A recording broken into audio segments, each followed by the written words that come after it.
happiest girls on earth. I'm Nicole. And I'm Lauren. And today we are going to be walking you through Lauren's trip to Orlando. So she traveled from Midway Airport in Chicago all the way to MCO in Orlando. And this video is going to show you guys what to expect when you travel to Orlando and some of the guidelines that are put in place. So Nicole's going to be asking me a few questions and I'll be showing clips of my travels. Also, if you have any additional questions, ask them in the comments below and I'll be sure to respond. So as Nicole mentioned earlier, I traveled last week from Midway Airport in Chicago, Illinois to MCO, which is in Orlando, Florida. I go to school in Florida and I had to pick up my things from my dorm room finally. My stuff has been there since the lockdown began in the beginning of March, so I finally got some of my clothes back. But yeah, that was why I was traveling. I had to move out. While my family and I were there, we also went to Disney Springs and ate at Wine Bar George, and I also went to Universal Studios and went into the parks to kind of check out how things are now. So that was super fun, and I'll link both of those videos to this video below. So I guess the question on everyone's mind lately before they travel to Orlando is, did you feel safe traveling? Yes, I did feel pretty safe. Although it was definitely a different experience and it took some getting used to. You're not used to seeing anyone in a mask, and you're used to being able to touch like everything and not have to put hand sanitizer on right after. But I did feel pretty safe. Most people were in masks. Also, I had a N95 mask, so that definitely made me feel more safe when I was walking by people that didn't have masks on. But everything had distance markers, so I was never really standing right next to another person. And when we boarded the plane, they only called up 10 people at a time. So it was all pretty spread out, and even like the seating areas, there was space in between chairs and tables. So that was really nice. So you mentioned that most people were wearing masks, but how many people actually were compared to those who didn't have one on? I would say, yeah, most people were wearing masks. I mean, not everyone was wearing the mask right. There were some people who wear it below their nose, which really gets on my nerves. But again, I felt safe with this mask. Don't forget the ones around the neck. those really do a lot. But yeah, I don't know. When we were in the food court area, that's where I noticed it most, because I guess people were like, oh, we're eating soon, even when we're waiting in line to order food, we don't have to wear a mask, but they really should have been. But I would say definitely like a good chunk of people, I don't know how many, like 80%, I would throw that out. 80% of the people I saw were wearing masks. Obviously you can take it off when you're sitting down, but like when you're waiting in line, you're still not eating or drinking yet. Yeah, like that's the thing I noticed, like there was a line at the bar, and a bunch of people didn't have their masks on then because I think they're ready to take a swig or whatever they get, but you still should have had it till you sat down and were at your socially distanced table. Also, everyone is required to wear a mask to get onto the airplane, so that wasn't an issue. Everyone was wearing their mask then. Can they take it off on the airplane? Yeah, once you get on, you can take it off because they serve water and snacks, but like kind of their point of doing that was that everyone's already far apart and like spaced apart, so it's okay if you take it off. But I would say most people kept it on for the majority of the flight, as far as I could tell. I wasn't around a whole lot of people, as I'll show you that later, but as far as I could tell, most people had it on the plane. So we started talking about the airplane and we sort of jumped ahead a little bit, so I guess let's go back and I want to ask you about your security experience compared to how it was before the pandemic versus after the pandemic.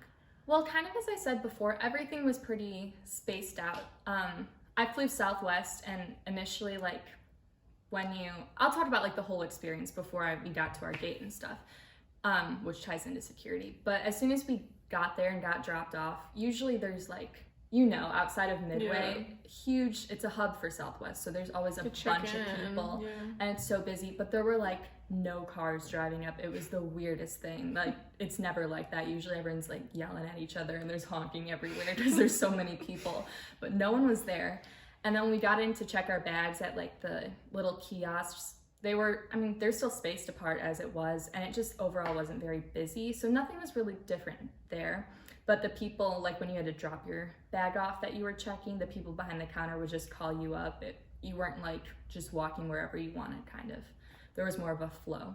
And then when we got to security also, there were all spacers on the ground, and there was actually someone standing in the line saying, oh, can you stand here? Like, if I was standing a little bit off, like the sticker on the ground that said stand here, the guy would like point you and ask you to stand right on the sticker. So, I mean, people are enforcing it then. Yeah, it was definitely being enforced. The only thing I didn't like at security, which it makes sense, but when you got up to scan your boarding pass and give them your ID or passport, they had you take off your mask, like probably for literally, I probably only got a breath in and out during that, but just so they could see your face and compare it with your ID.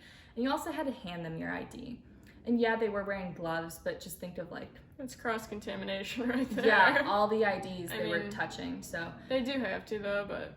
Yeah, so then I sanitized my hands and my ID after that, of course, because that's me. But everything else was pretty much the same. I mean, the line was spaced out enough when you got up to put your bag and walk through the scanner. I don't know. The x-ray machine? Yeah, no one was really like right next to you, so that was all pretty good. So overall, how busy was the actual airport? It was, so I traveled on a Wednesday night, or Wednesday like late afternoon, so it wasn't too busy. Definitely a lot less busy than any other random Wednesday afternoon you would have been traveling in last year. But a lot of the gates were empty. I mean, they significantly reduced the amount of flights going in and out, so overall there really wasn't like much room for people to be there if there were less flights. But it was pretty quiet in most areas of the airport, except the food court area. There was only like 3 restaurants open. There was a pizza place, Einstein's Bagels, and I think it was Billy Goat Tavern, which is like burgers and sandwiches and stuff. And they're all like right around each other in one of the terminals. So that was definitely the busiest place because that was the only place people could really get food. So if you wanted food and it was around dinner time, that's kind of where you had to go. So that was definitely the busiest place. But when you got away from there, it was a lot more chill. Was your gate crowded? It really wasn't that crowded. Everyone who was there, we were all kind of sitting in separate rows, so we weren't next to each other. And our plane really wasn't much crowded either. So how full was your plane? Did you feel safe on it? Yeah, so the plane I think only had 34 people on it total. Wow. And I don't know the exact number, but I think the Southwest planes hold like 130-ish people. I feel like I remember the number, there were 97 seats open, which is a lot of seats. Because usually, especially when you're flying to Orlando, like when I would fly to there for school and come back or for Disney, you're always packed. Like, if there's a single seat in your row, it's full. Like, there's never an open seat. They're always full flights. So this was crazy. So I went to the very back of the plane because for some reason, like, people are like, oh, we want to sit in the front and be like the first ones off the plane. But that doesn't really work well when there's like only 30 people on. So it really doesn't matter where you sit. You're going to be off the plane in 2 minutes anyways because no one else is on it. But yeah, I went to the back of the plane and it was empty. There was like a person sitting across the aisle from me, maybe like across the aisle and a row behind. And then the flight attendants were in the very last row. But it was so weird. It was empty. Why the back? So I wouldn't be by everyone else. You're breathing the same air anyways. I mean, yeah, but I don't need to be around everyone. But I had my own row to myself. Didn't they load the plane like back to front though, or no? No, they. As I said earlier, that's disappointing. Why is that disappointing? Because then you're like passing people. Yeah, that's true. I think I was like A23 or something. So I was on pretty soon, but the first one on. I wasn't the first one on. But yeah, I just went right to the back. I don't know. Less people, I guess. Makes the germaphobe in me feel better. Okay. So you got into Orlando really late Wednesday night, and you got to stay somewhere that I've always wanted to stay, but it's actually the hotel inside MCO, and it's the Hyatt Hotel. Why don't you tell us about that experience? It's the Hyatt Regency. Alright, well, that's on my bucket list, so. Yeah, so the Hyatt Hotel is the one where you go through security all the balconies are like around you in that big atrium with the fountain right by the Disney store also. But yeah, we stayed at that hotel, and I didn't have a room that overlooked the inside of the airport. It overlooked the runway, so little disappointing, but oh well. But yeah, it was still really nice. That hotel is good. It's definitely a business traveler hotel, but it's nice when you get in late and don't want to pick up your car and then drive to another hotel, however far that may be. Yeah, the room was pretty simple. It was basic. It was actually like kind of nice too. It wasn't like old or anything. It felt fresh. But yeah, just a regular bathroom, and then there were 2 queen beds in there.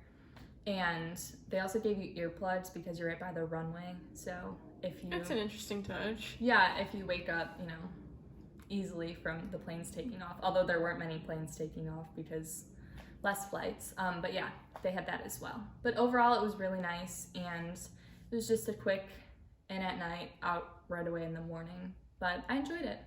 Had low expectations going in, apparently. I didn't have low expectations going in. It was sort of nice. Well, I don't know. It's been there for a while, but I actually think they They definitely remodeled it. I think they recently remodeled it, actually. Or at least the rooms. Yeah, but it was nice. So last question, how was your experience leaving MCO to come back to Chicago? So I went to Orlando on a Wednesday night, and I came back on a Monday morning. I think my flight was at like 10:30. So it was more crowded than when I got in later at night. Like there was, before you go through security, there was the food court. The food court was open like normal. And I don't know, probably about like 15 tables were filled. Again, everyone was spaced out. There were some more food options though open there. They were still serving breakfast, so I don't know like how much is open if you were there at night, because obviously the restaurants wouldn't be open at 10 a.m. But yeah, it felt a little more normal. It just felt like kind of a slow day at the airport if it would have been normal. But yeah, that flight going home was a little bit more full. I think there were 70 people on the flight. But again, I still got my own row to myself. And actually, for this flight, it was interesting. They were saying like, oh, more people go to the back to fill up those rows. More people stay in the center. Like they were kind of trying to space everyone out and kind of like balance out the weight of the plane too. Maybe they had more checked bags on that flight. I don't really know, but that's something they had us do. More people, they got to enforce more guidelines with the distancing. I guess. But there was, I don't really know all the drama because I'm in my own little world with my AirPods. But someone at like the very front of the plane, again, I went to the back for this flight.